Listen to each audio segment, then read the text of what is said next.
میرے پاس ایک کینسر کا ایسا مریض آیا کہ میں اس کا جب قرآن سے علاج میں نے کیا الحمدللہ وہ ٹھیک ہوا. میں خود حیران ہو گیا.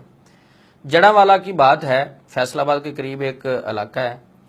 تو میرے دوست تھے، انہوں نے وہ آسٹریلین گائے وغیرہ رکھی ہوئی تھی، اس کا فارم تھا، تو میں اس کے ساتھ گیا.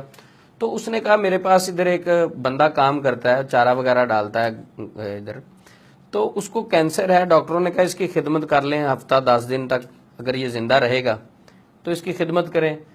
تو یہ اس کے بلڈ کینسر ہوا ہے، آخری اس کی جو سٹیج ہے وہ چل رہی ہیں. تو کہتے ہیں یہ ساری رات نہیں سوتا ہے، ایسے چلتا رہتا ہے، اس کا رنگ پیلا ہو گیا ہے. کہتا ہے میرے جسم میں درد ہوتی ہے، رات کو دوسرے جو ساتھی ہیں ان کو اٹھا کے کہتا ہے میرے جسم کو دبائیں. تو بڑا یہ پریشان ہے، تو آپ دم کر دیں، ہو سکتا ہے اللہ شفا دے دے. میں نے کہا جی ٹھیک ہے. میں نے اسے بلایا اور میں نے اسے صرف نظر بد کا دم کیا، کو بہت لمبا چوڑا نہیں، اور یہ وظائف میں نے اسے بتلا دیے.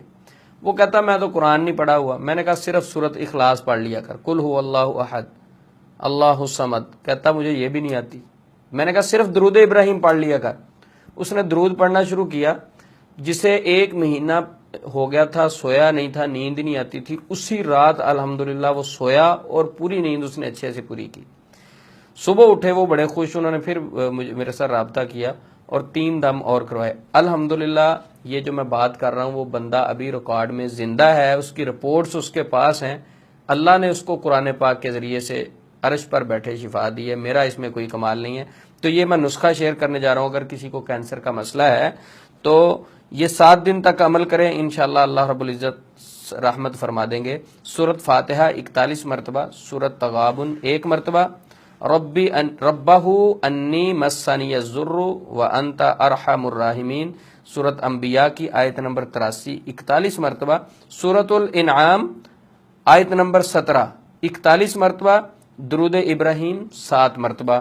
یہ پانی پر دم کر کے اسے روزانہ پلائیں. کینسر کا جتنا پرانا مریض ہو، جس طرح کا بھی کینسر ہو، اللہ اگر شفا دینے پہ آئے تو کوئی چیز اسے روک نہیں سکتی. اسے کوئی دوائی کی ضرورت نہیں، کوئی کچھ نہیں. قرآن سے بھی اس کا ایک بار ضرور علاج کریں. اس کو نظر بد کا دم کریں. انشاءاللہ اس سے اگر نظر ہوگی، جادو ہوگا، کسی قسم کا مسئلہ ہوگا، اللہ رب العزت اسے شفا دیں گے.